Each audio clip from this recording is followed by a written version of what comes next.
sinabi kong welcome, sabihin nyo ba? Welcome! Welcome! Welcome! Welcome back! Welcome! Welcome! Bring it down!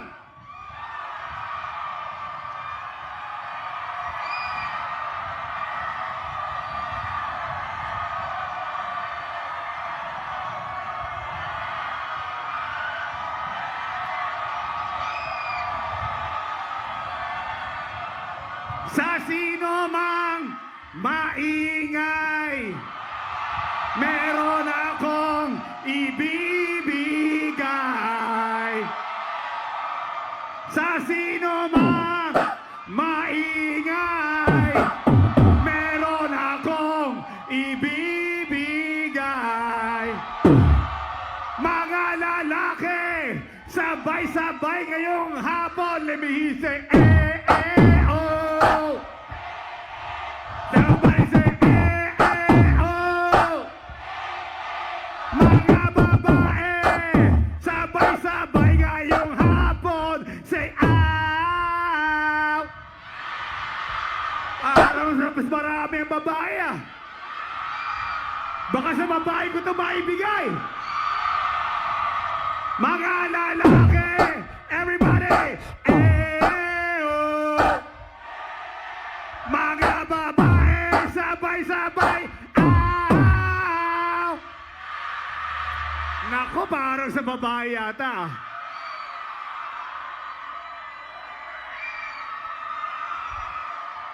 Maray na hapon sa inyong gabos. Ang inyong lingkod, Andrew E. Bicolano ini.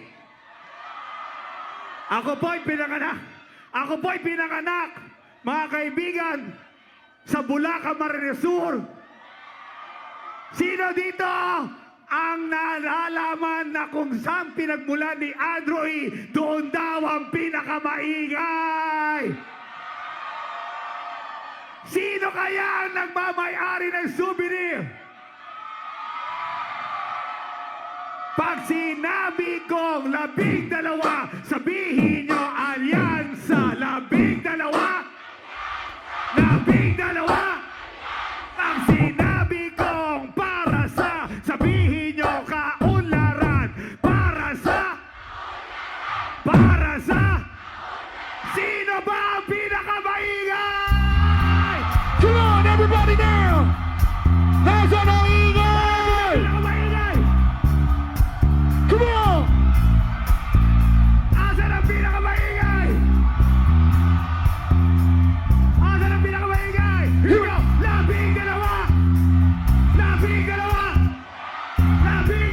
Alyansa! 12!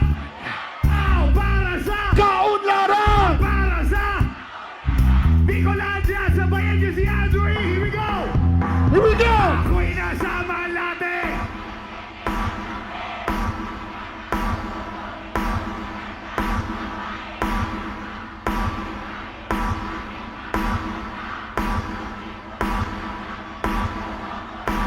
Here we go! Umana sa akin, nabil mo ko niya. Bili mo ko noon! Nagdodoro na siya, hindi pa Kami on! upang di mahalata. Yeah! Siya ay Bayabang! Come on! nagbibinisitwa. Daw siya sa alabang! Ako ay umakbay. Mahigpit na! Naglalaway sa bata niya. Hapit na! Hapit nang ako'y makalinga. What? Hindi ko siya matagpuan. Yeah. Pag di ka maingay, hindi ko bibigay ko dyan. Come on! We're the night! Alright, let's go, baby! Oh yeah! At pinatay ang Hindi ko ilaw! marinig. O madalas! Lumalabas! Para dito na ba? Here we go! Kakape, hati ko ako ay Inaya! Come on! inom daw kami. At Saang kaya? kaya kaming dalaway. What? Uminom na api. Yeah! Kailangan niya ang Baso! At sabi niya sa akin, Cheer! At di ko alam ay meron siyang inilagay. Come on! Ako'y bigla nahilo. What? Nawala ng Aking malay! Nang ako'y magising. Aking napansin.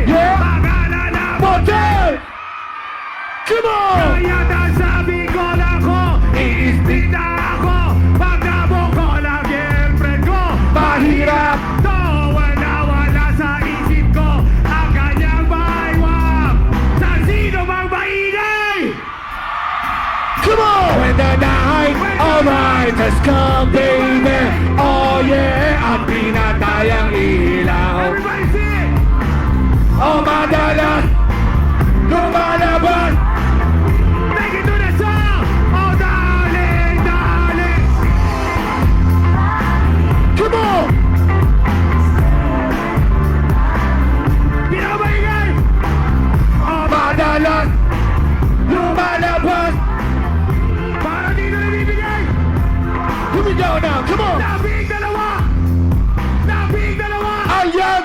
Labing dalawa! Labing dalawa! Para sa! Para dito pinakabaligay! Come on! One more time now! Labing dalawa! What? Labing dalawa! What? Labing dalawa! Labing dalawa! Come on! Oh, para sa! What? Para sa! Come on! When the night, all right, has come, baby. Oh yeah, ang pinatayang ihi. Everybody sing! Oh man, Dalas, lumalabas. ito ang kaiway ang mga kamay. Come on! When the night has come, baby. Oh yeah! Pinatayang ilaw. Come on! Oh, madalas, lumalaban. Paano queen? Come on now! Ibibigay! Sino ba ibibigay? What? Sino ba ibibigay? What? Sino ba ibibigay? Come on! Sino ba ibibigay? Here we go! Labing dalawa! Labing dalawa! What? Parang ito ang pinakamaingay! Come on! Come on! Labing dalawa! Labing dalawa! What? Labing dalawa! What? Labing dalawa! What? Ito ba ang pinakamaingay? Come on! Ito ba ang pinakamaingay? Bring it down!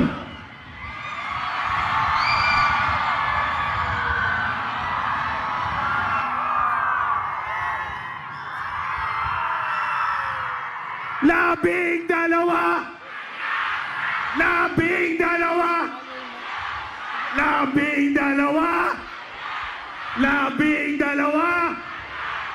Ang mga tinutukoy kong alyansa ay nasa inyong harapan.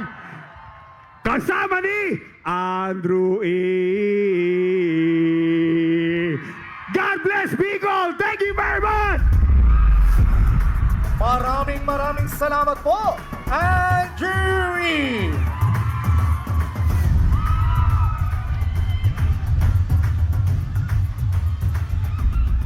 Mga kababayan, ang Pangulo ng Republika ng Pilipinas, His Excellency Ferdinand Romualdez Marcos Jr.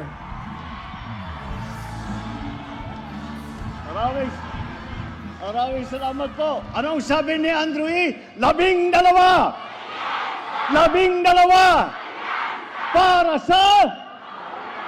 Para sa magandang hapon po sa inyong lahat. Good afternoon po, Bicol. Maraming salamat sa inyong lahat. At kayo'y nakarating dito sa aming kaunting rally para ipakilala po at magpakilala ang aming mga kandidato para sa Senado sa darating na halalan, na darating sa Mayo.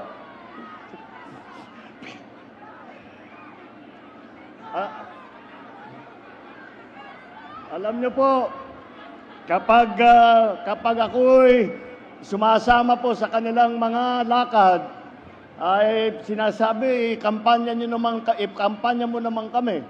Alam niyo po, napakadali para sa akin upang iharap sa inyo ang ating mga kandidato para sa Senado. Bakit po? Dahil po, tignan naman ninyo ang naka-line up ng alyansa para sa Senado. Kung iisa-isahin po natin, bawat isa, narinig niyo po silang magsalita. Narinig niyo po sila na kung ano ang kanilang nagawa. Narinig niyo po kung ano ang kanilang mga pinaplano kapag sila ay naluklok sa mataas na office ng Senate. Yan po ay kaya naman at isa-isa sasabihin natin, madali sabihin, dekalidad po itong mga ating mga kandidato. Pag pinagsama mo, halos ito na yung dream team.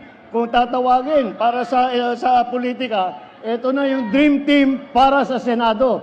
Kaya po, nais namin muli na iharap sa inyo, ang ating mga kandidato ng alyansa. Kung pupunahin po ninyo, ang kadalasan, kapag may kampanya, lahat po ng mga kandidato, isa lang ang suot na kulay. Kung titignan nyo po kami, ay iba-iba po ang aming suot. Dahil po, iba-iba po ang pinanggalingan namin ng mga political party. Kaya po natawag po kami na alyansa. Dahil po, kahit na lahat po tayo ay may sariling pananaw sa mga sitwasyon sa ating minamahal na Pilipinas. Lahat sa atin ay may sariling pananaw kung ano ang mga solusyon para sa Pilipinas. Ngunit, tayong lahat, bawat Pilipinong nagmamahal sa kanyang kapwa Pilipino, pare-parehong iniisip, kailangan nating tulungan at pagandahin ang buhay ng bawat Pilipino. Kailangan natin pagandahin ang Pilipinas. Kaya naman po, nagkaroon po tayo ng alyansa na nanggaling po sa iba't ibang mga political party. Dahil sa kanilang pag-iisip, sa kanilang hangarin, ay makabuti, makatulong, at kahit na sino ang tutulong na magpakapit-bisig po sa amin, ay sinasama po namin para isama po natin sa pagtulong sa pagpapaganda ng buhay ninyo, para sa pagbibigay ng trabaho, para sa pagpapaganda ng inyong pag-alaga sa inyong kalusugan. Pinag-exercise pa kayo ni Senator Pia. Tignan nyo, hanggang sa rally pa lang, meron na siyang nagawa na health para sa inyong lahat. Ito po ang ating, kaya po madali pong masabi na kami po ay ang tunay na alyansa na nagsama upang pagandahin, upang tumulong, upang magserbisyo sa taong bayan. Tingnan po natin kung ano yung ating mga kandidato. 8 po sa kanila ay nanggaling na po sa Senado. Nandyan po si Senator Cayetano, Senator Lacson, Senator Lapid, Senator Marcos, Senator Pacquiao, Senator Revilla, Senator Tolentino, at Senator Soto.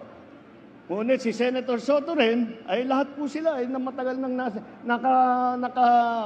naging legislator at marami na silang nagawang pagpapatuloy, magsusulat ng magagandang batas.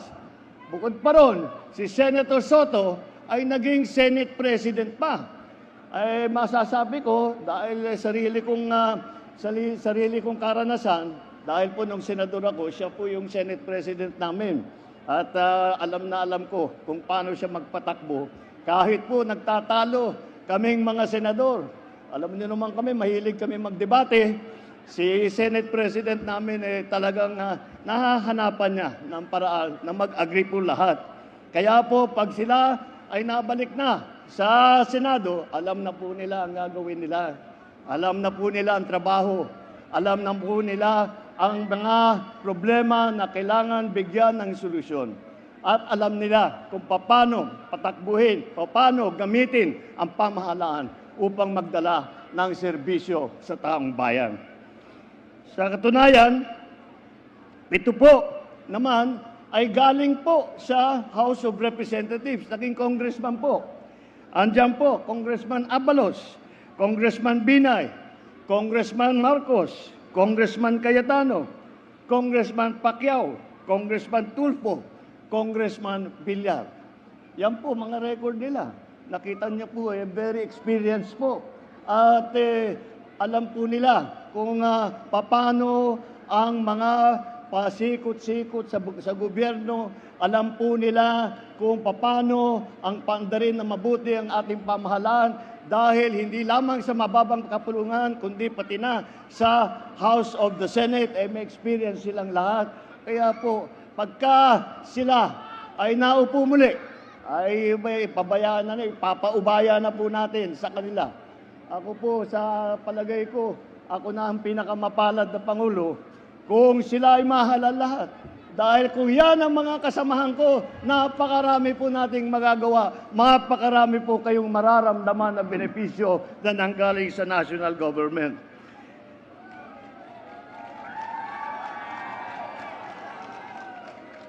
Apat naman, ang nagsilbi, kung hindi sa kabinete, ay sa tinatawag na cabinet rank. Bale, secretary sila. Andiyan po si Secretary Abalos ng DILG, ng local government. Dahil po, nung ako'y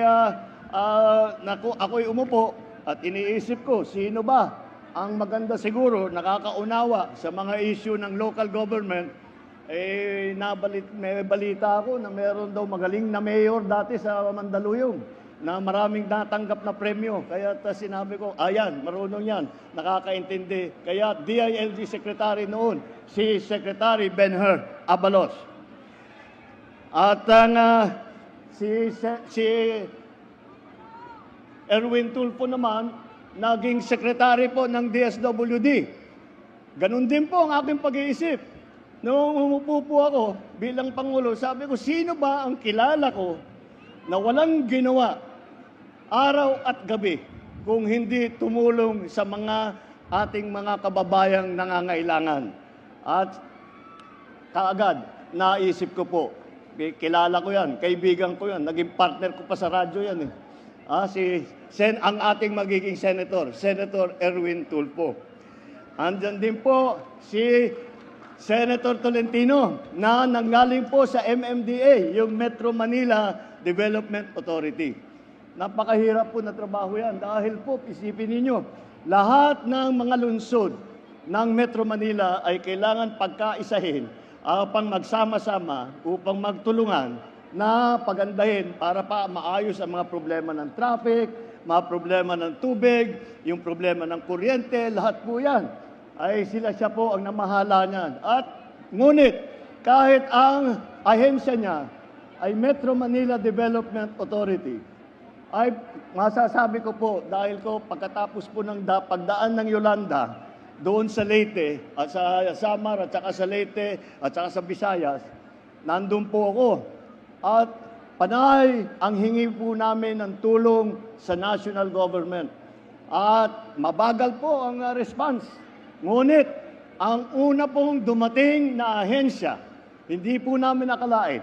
Ang unang dumating na ahensya sa Tacloban, sa Leyte, hanggang sa lahat ng Samar na tumulong na may dala na heavy equipment para mahanap po namin yung mga survivor po, para malinis po namin ang aming lugar. Ang unang dumating po ay ang MMDA na hindi lang po Metro Manila ang sinisilbihan. Siya po, nandun po, nagkita po kami ni Senator Tolentino doon sa Tacloban at nakatulong siya ng napakalaki. Si Senator Lacson naman, yun din. Siya ay naging Presidential Assistant for the Rehabilitation and Recovery ng Yolanda Rehabilitation, si Senator Ping Lacson. Siya po, pagkatapos ng pagdaan ng bagyo, lahat po ng mga tulong na hinihingi namin na ibinigay ng iba't ibang ahensya ay dyan po nanggaling. Dyan po nanggaling sa rehab yung ating Presidential Assistance for Rehabilitation for Yolanda. Ito si Senator Ping Lacson, sila ang nagplano, nagpatayo ng bahay, nagdala ng mga relief goods, nagdala ng lahat ng pangangailangan, nagbigay ng trabaho para sa mga nasiraan ng kanilang hanapbuhay. Yan po ang ating naging rehabilitation czar ng Yolanda. Ngunit bukod pa po dyan, si Senator Lacson po, siguro naman maalala ninyo, Senator Lacson po ay naging hepe ng PNP, chief ng buong PNP ng buong Pilipinas. At pinagmamalaki po niya, ang unang pagpasok na sa pagka-chief PNP, ang una daw kanyang ginawa, ay sinukat daw niya yung mga tiyan ng mga pulis at siniguro niya na walang matatabang pulis para madaling makahabol ng mga magnanakaw. Ayan po. At nung panahon po na Chief PNP siya, yung approval rating ng pulis ay napakataas po. Hanggang ngayon po, hindi na napantayan yung approval rating na nakuha ni Chief PNP na ating butihing Senator Lacson. Alam po nila ang trabaho from every level, mula po sa House of Representatives, mula po sa lokal, mula po sa hanggang po sa Senado. Alam nila ang gobyerno ay kung paano patakbuhin at nakikita po natin sa naging performance po nila sa nakaraan. Kitang-kita naman po natin, sila ay nandyan upang tumulong. Hindi sila tumatakbo sa Senado upang manggulo. Nandyan po sila at nakikita mo po sa record nila na wala silang iginawa sa buong buhay nilang lahat kung hindi tumulong po sa taong. Tatlo naman po sa kanila, nabanggit ko, local government. Tatlo po sa kanila ay naging gobernador ng mga iba't ibang probinsya. Ang nauna po ay yung ate ko, si Governor Aimee, naging gobernador po dun sa amin, sa Ilocos Norte. At marami pong yumaman po mga Ilocano nung dumating po si Gov Aimee. At gumanda ang Ilocos Norte. At nakita po natin ang effect ng magaling na gobernador. Isa pang magaling na gobernador, Governor Lito Lapid ng Pampanga. Aba, maraming fans si Paring Lito ah.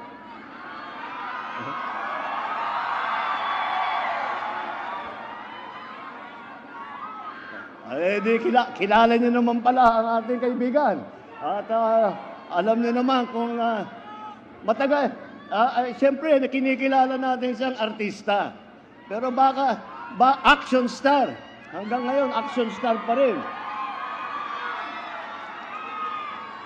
Pero po, sasabihin ko po sa inyo, dahil sabay din po kami na senador, masasabi ko po sa inyo, baka hindi nyo nakikita ang ginagawa ng trabaho, ang ginagawa ng pag-aaral upang ulit makasulat ng magagandang batas upang gawin ang lahat, upang makapagserbisyo po sa taong bayan.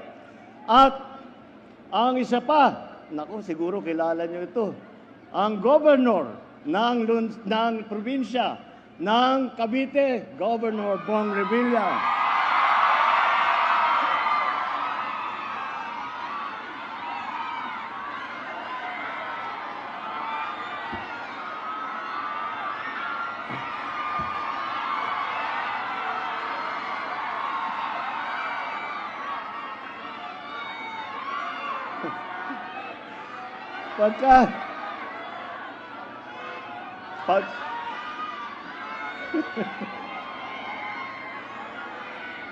Pagka naririnig ko kayo, naiisip ko, mali yata ang pinasukan ko trabaho, dapat nag-showbiz naman.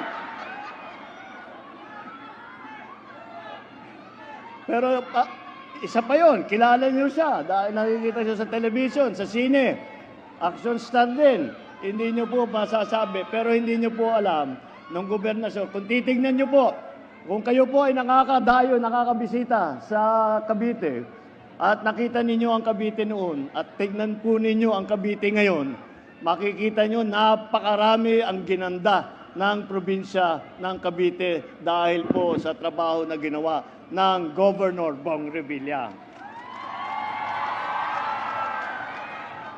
O dito lang po tayo sa local government. Tatlo naman sa ating kandidato ay naging mayor ng iba't ibang lungsod. Tatlo po. Mayor Abalos ng Mandaluyong City. Siya po ay siguro sa lahat ng mga, isa sa mga mayor ng lungsod, city mayor, na nakatanggap ng napakaraming premyo, napakaraming pagkikilala dahil sa kanyang mga ginawa, dahil sa dami ng kanyang natulungan, at bukod pa ron, sa kanyang mga bagong patakbo, bagong sistema na ginaya po namin ng ibang local government. Ganyan po, yan po ang dating mayor, Mayor Abalos ng Mandaluyong. Andyan din po ang naging mayor ng, alam niyo po ito, alam niyo po, City of Tagaytay. Sinong naging mayor dito sa kasama natin? Senator Tolentino po, naging mayor. O, kita ninyo, hindi niyo alam. At ganun din. At siya ay nakapagserbisyo bilang mayor ng Tagaytay. At tignan po naman ninyong Tagaytay, ang ganda-ganda po ng development. At alam niyo po sa lahat ng nakasama ko po na senador, ito po ang hindi po mo mahihila ito. Dahil laging nag-aaral, laging nagbabasa, laging nag-iisip, laging nagkokonferensya kung ano pa ang pwedeng gawin para pagandahin ang kanyang pagsulat ng batas para bigyan ng solusyon ang mga problema na hinaharap natin. At ang mayor ng pinakamayaman na lungsod sa buong Pilipinas, alam niyo kung sino, anong pinakamayaman na lungsod sa Pilipinas? O sinong mahiwagang mayor ng Makati? Kita mo. Alam niyo po, kami lahat na nasa local government noon, tinitignan namin ang Makati. Sabi namin, sarap naman maging mayor ng Makati, ang yaman-yaman ng Makati City. Ngunit, hindi po, ginamit po niya yung yaman na yun para ulit tulungan ng tao. Ang dami po, sa Makati, halos lahat na ng serbisyo, lahat ng benepisyo, libre na eh. Kaya't lahat kami, gusto namin lumipat sa Makati, pero hinaantay pa lang namin yung 100 years old namin na binibigyan kami ng cake. Pero yan po ang patakbo nila. Yan po ang patakbo sa Makati. Lahat po ng serbisyo na ninanais ng tao, galing po sa lungsod, ay halos lahat po ay libre na. Dahil tama po, hindi winaldas ang yaman ng lungsod, ginamit para tulungan ang taong bayan. At hindi po baka kalain po ninyo na kinakalimutan po natin ang mga kababaihan. At hindi po, maliwanag naman po. Ay sa line-up po namin, 4 po dito ay babae. At hindi pangkaraniwang mga babae po ito. Kilala ko silang lahat. Wala nang kasing tapang, wala nang kasing sipag, wala nang mas malaking malasakit, mas malaking puso kaysa sa 4 nitong mga ating kandidato para sa Senado. Kaya aasahan po ninyo, kapag nandyan sila sa Senado, ang 4 na kandidato natin ay sila'y titiyakin nila na malakas ang boses ng kababaihan, na ipagtatanggol ang karapatan ng ating mga kababaihan. Yan po ang ating mga lady senators. At baka akalain po ninyo na ang ating mga senador ay tiga Maynila lahat. Hindi naman po siguro tama yun dahil maraming iba't ibang lugar na kinakailangan na naunawaan ng mga senador kung anong mga pangyayari doon, ano ang lagay doon, kung maganda ba ang sitwasyon, kung may kailangan ayusin. Kaya marami pong sa ating mga kandidato kung saan po galing sa Pilipinas. Unahin na po natin ang ating champion, si Senator Manny Pacquiao ng Bukidnon, Sarangani, Jensan. Alam nyo, kilala nyo naman si Sen Manny.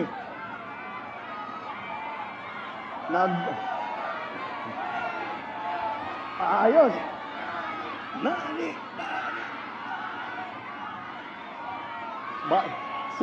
Sen Manny, baka hindi mo alam, nung nagbo-boxing ka, nanonood kami sa television, ganyan pa rin ang sigaw namin. Manny, Manny, Manny.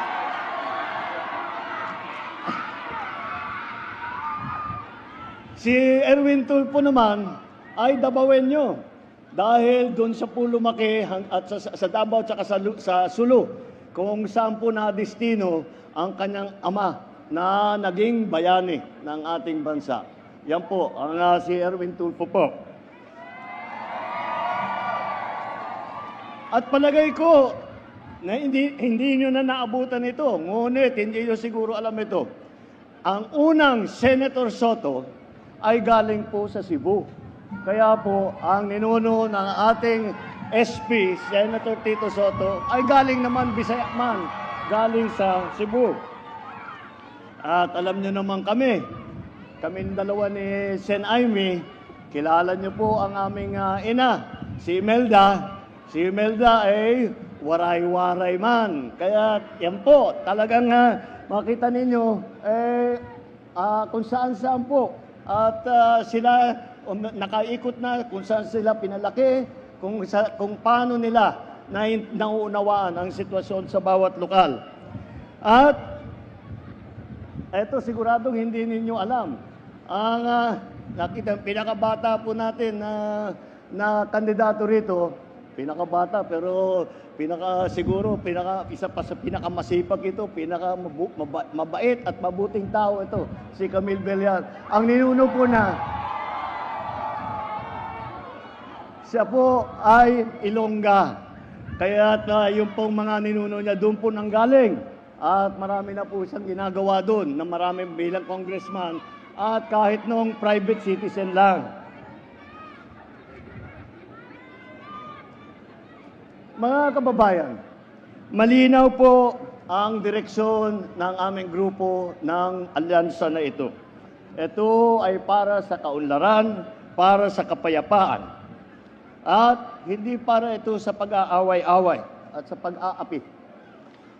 Ang kailangan po natin para tayo'y umunlad, hindi po ang pananakot o paninigaw.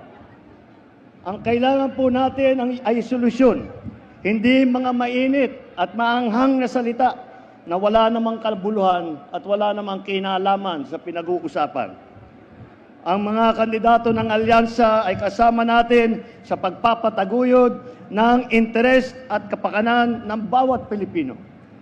Ipaglalaban po namin ang ating soberanya at karapatan sa pamamagitan ng diplomasya at dignidad. Hindi po natin isusuko ni isang pulgada ng ating teritoryo at hindi tayo kailangan sumunod sa kahit na sino pang dayuhan. Tayo po ay may ganap na karapatan at dapat makinabang sa yaman sa ating sariling bayan. Sa laban kontra sa krimen at droga, hindi natin kailangan dumaan sa madugong solusyon. Wala kaming paniniwala na ang solusyon sa krimen at sa droga ay ang pumatay ng libo-libong Pilipino.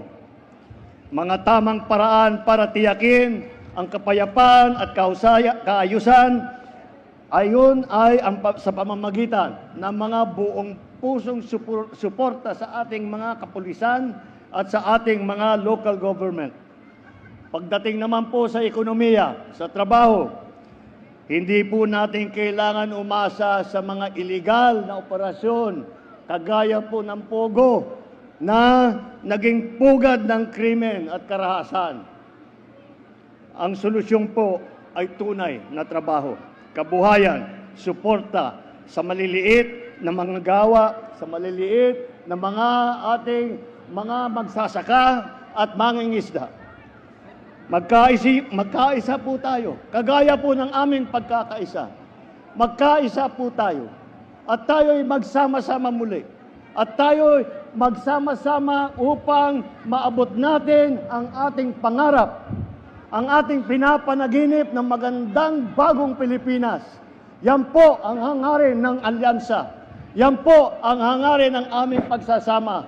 Kaya po kami nagsama upang palaguin, pagandahin ang serbisyo ng gobyerno.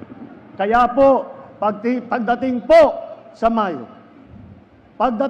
Mayo, at kayo ay pupunta na at boboto, huwag na kayong magdalawang isip. Tignan nyo po yung alyansa, 12-0 po. I-shade nyo na kagad. Para sa alyansa, mabuhay ang alyansa para sa bagong Pilipinas. Mabuhay ang Bicol. Maraming salamat po sa inyong lahat. Muli mga kababayan, ang Pangulo ng Republika ng Pilipinas, His Excellency Ferdinand R. Marcos Jr. Mga kababayang Bicolano! Once sa bagong Pilipinas! At ang ating mahal na Pangulo, Ferdinand Bongbong Marcos Jr. Mabuhay kayo lahat! Here we go! Everybody!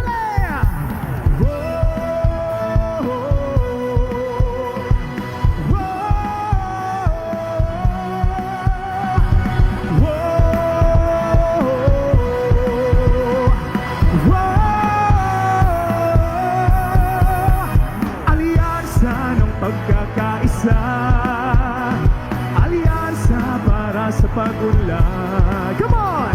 Alyansa ng bagong Pilipino, alyansa para sa bagong Pilipinas. Pagkakaisa ng damdamit hangarin, alyansang pinagtibay ng pangarap at adhikain.